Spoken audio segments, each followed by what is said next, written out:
एक सुंदरवन नामक जंगल में कालू कौवा अपनी पत्नी टुन्नी चिड़िया के साथ रहा करता था। कालू बहुत ही शराब पीता था। वह दिन के 24 घंटे शराब के नशे में रहता था। टुन्नी पास के जंगल में बबली कबूतरी के यहाँ दर्जी का काम करती थी, जिससे घर का खर्चा चलता था। टुन्नी जितना भी कमाती कालू सब शराब पीने में उड़ा देता था। एक बार कालू कौवा शराब पीकर घर आया। उसने अपनी बेटियों से पूछा, तुम्हारी माँ कहाँ है? इतनी रात हो गई है। पिताजी, माँ अभी घर नहीं आई। टुन्नी और कालू कौवा की 4 बेटियां थीं, जिनके नाम थे मीनू, सीमा, बुलबुल, रीना। वे सब अपने पिताजी कालू कौवे से बहुत डरती थीं। कालू शराब के नशे में रहता था और उन सबको बहुत परेशान करता था, इसलिए वे सब उससे बहुत डरती थीं। टुन्नी दिन में दर्जी का काम करती और रात में अपनी बेटियों का ख्याल रखती। बबली कबूतरी के यहाँ काम करते हुए टुन्नी को देर हो गई और वो आने में लेट हो गई। आ गई तू? कहाँ थी? घर में 4 बेटियां अकेली हैं और तू रात में घूम रही है। नहीं जी, मैं अपने काम पर थी और काम करते करते समय का पता ही नहीं चला। आप तो कुछ काम करते नहीं, मैं करूँ तो आपको परेशानी है। इतना सुनकर कालू को गुस्सा आ गया और उसने टुन्नी के पेट पर लात मारी, जो कि 8 महीने की गर्भवती थी। कालू के लात मारते ही टुन्नी जमीन पर गिर पड़ी और दर्द से चिल्लाने लगी और बेहोश हो गई। टुन्नी बस एक लड़की ही चाहती थी, पर कालू कौवे को एक लड़के की चाहत थी। यह सब देखकर चारों बहनें बहुत दुखी हो गईं और उनमें से सबसे बड़ी मीनू थी। वह रोते हुए टुन्नी के पास आई।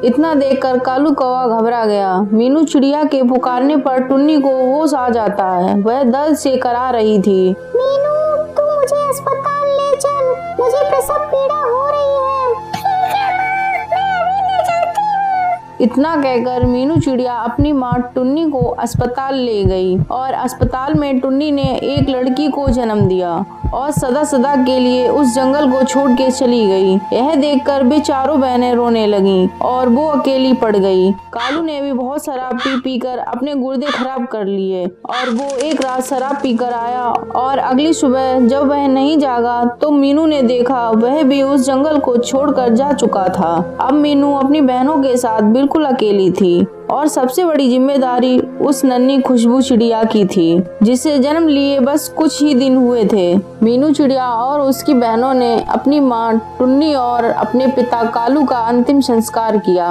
उसके बाद उन्होंने वो जंगल छोड़ दिया और कहीं दूसरे जंगल में रहने चली गईं। सर से माँ बाप का साया उठ जाने के बाद वो 5 बहनें अनाथ हो गईं। मीनू अभी छोटी ही थी और उस पर अपनी सभी बहनों की जिम्मेदारी थी। इतनी छोटी उम्र में वह कहाँ काम करती जिससे घर का खर्च चला सके। ऐसे ही कुछ दिन बीत गए। जब मीनू और उसकी बहनों ने खाना नहीं खाया तो खुशबू चिड़िया रोने लगी और भूख से व्याकुल हो उठी। चुप हो जा खुशबू, इतने दिन हो गए, हम सब भूखे हैं। मैं देखती हूँ कुछ खाना मिल जाए। ठीक है दीदी, तुम चली जाओ, खुशबू को मैं संभाल लूंगी। इतना कहकर मीनू चिड़िया वहाँ से चली गई और बुलबुल चिड़िया उसका ध्यान रखने लगी। बुलबुल मीनू से बहुत छोटी थी और वो अपनी बहनों का ध्यान रखती थी। जब मीनू चिड़िया घर पर नहीं होती थी तब बुलबुल चिड़िया अपनी छोटी बहनों का ध्यान रखती थी। खाने की खोज में मीनू चिड़िया जंगल से बाहर चली गई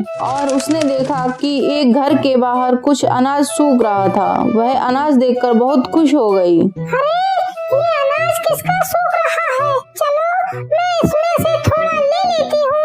इसे खाकर मेरी बहनों की भूख मिट जाएगी। इतना कहकर वो जैसे ही अनाज के पास गई वैसे ही वहाँ से आवाज आई। अरे चिड़िया, तुम बिना पूछे ही खाना ले जा रही थी। तुम हो तो बड़ी होशियार और काम तो बड़े करती हो। तुम मेरे अनाज की चोरी कर रही थी। मीनू ने देखा वह आवाज उसी घर की छत से आ रही थी। उसने देखा कि उस घर की छत पर एक कबूतर बैठा है। कौन हो तुम भाई?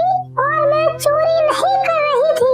मुझे यहाँ अनाज दिखा, इसलिए मैं रुक गई, क्योंकि मेरी बहनें छोटी हैं और कई दिन से भूखी हुई हैं। मेरा नाम चंकी है और मैं यहाँ खेती करता हूँ और खेती से जो अनाज उगता है उसे बाजार में अच्छी कीमत पर बेच देता हूँ, जिससे घर का खर्च चलता है। तुम्हें अगर अनाज चाहिए तो ले लो, लेकिन एक शर्त है। क्या शर्त है? मैं अगर तुम्हें रोज खाना चाहिए तो मेरे यहाँ काम करना पड़ेगा, क्योंकि मैं यहाँ अकेला रहता हूँ और मेरे पास काम ज्यादा है। इसलिए तुम भी मेरी थोड़ी मदद करो तो मैं तुम्हें रोज खाना दे सकता हूँ। इतना कहकर वो चंकी कबूतर चुप हो गया और मीनू मन ही मन सोचने लगी। अगर मैं यहाँ काम करूँ तो मेरी बहनें भूखी नहीं रहेंगी और उनको दोनों समय का खाना मिल सकेगा। ठीक है चंकी भाई, आज तुम मुझे कुछ खाना दे दो और कल से मैं रोज काम करने के लिए आऊंगी। ठीक है, जितना अनाज चाहिए ले जाओ। इतना सुनकर मीनू ने एक पोटली में खाना भरा और अपने घोंसले में आ गई। खाना देकर उसकी सभी बहनें बहुत खुश हो गईं और उन सबने खाना खाया। मुझे एक काम मिल गया है। पास के जंगल में एक चंकी कबूतर नाम का किसान रहता है। वो अकेला है। उसने मुझसे कहा तुम मेरे यहाँ काम करो तो मैं तुम्हें रोज खाना दूंगा। दीदी तुम तो बहुत छोटी हो, अकेली कैसे काम करोगी? नहीं बुलबुल, तुम सब मुझसे छोटी हो और मेरी जिम्मेदारी है तुम सभी का ख्याल रखूं। और अगले दिन से मीनू चिड़िया चंकी कबूतर के यहाँ काम करने लगी। वह दिन भर काम में लगी रहती थी और शाम को अपने घर चली जाती। ऐसे ही कुछ दिन बीत गए। मीनू का सब कुछ अच्छे से चल रहा था और खुशबू भी अब थोड़ी बड़ी हो चुकी थी। मीनू का आना जाना चंकी कबूतर को अच्छा लगता था। ऐसे ही कुछ दिन बाद चंकी मीनू को प्रेम करने लगा था। उसने मीनू को अपने दिल की बात बता दी और फिर मीनू और चंकी की शादी हो गई और बहनें भी मीनू और चंकी के साथ रहने लगीं। चंकी के पास बहुत सारी जमीन थी जिससे उन सब का खर्चा आराम से चल सकता था और वे सब खुशी खुशी रहने लगीं।